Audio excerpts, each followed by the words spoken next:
आप सभी को नमस्ते। आइए आज के चमत्कार से पहले सुनते हैं श्री कल्कि का प्रकटित बोध। जीवन मुक्त बिना यात्रा किए ही यात्रा करता है। आज का चमत्कार।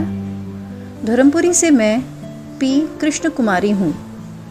मेरी छोटी बहन मुकाम्बिका के सास ससुर और पति उसे बहुत प्रताड़ित कर रहे थे, जिस कारण वो बहुत परेशानी में थी।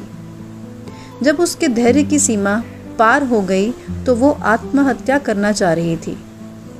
इसलिए उसने अपने छोटे बेटे के साथ मैटूर बांध से छलांग लगाकर जीवन समाप्त करने की ठानी। बांध पर कुछ लोग किसी दिवंगत आत्मा का अंतिम संस्कार कर रहे थे। मेरी बहन को ऐसी विचलित स्थिति में देखकर एक मेनका नामक स्त्री ने उससे पूछा कि कुछ परेशानी थी क्या। मेरी बहन ने तभी मूल मंत्र का जाप समाप्त किया था जो मैंने उसे सिखाया था। मेनका के पूछने पर मेरी बहन के सब्र का बांध टूट गया और वो बिलख पड़ी। वक्त की नज़ाकत को देखते हुए मेनका मेरी बहन को अपने घर ले गई।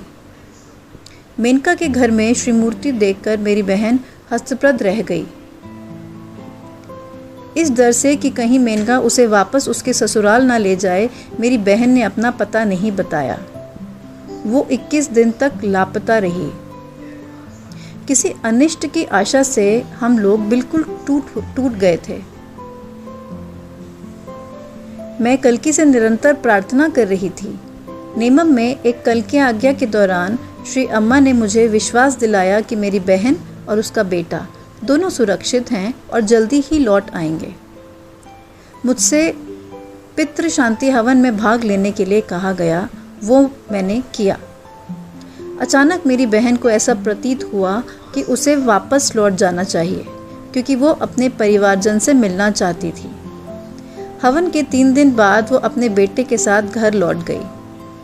कल्कि के अनुग्रह से उसके परिवारजन ने उसका हार्दिक स्वागत किया। धन्यवाद।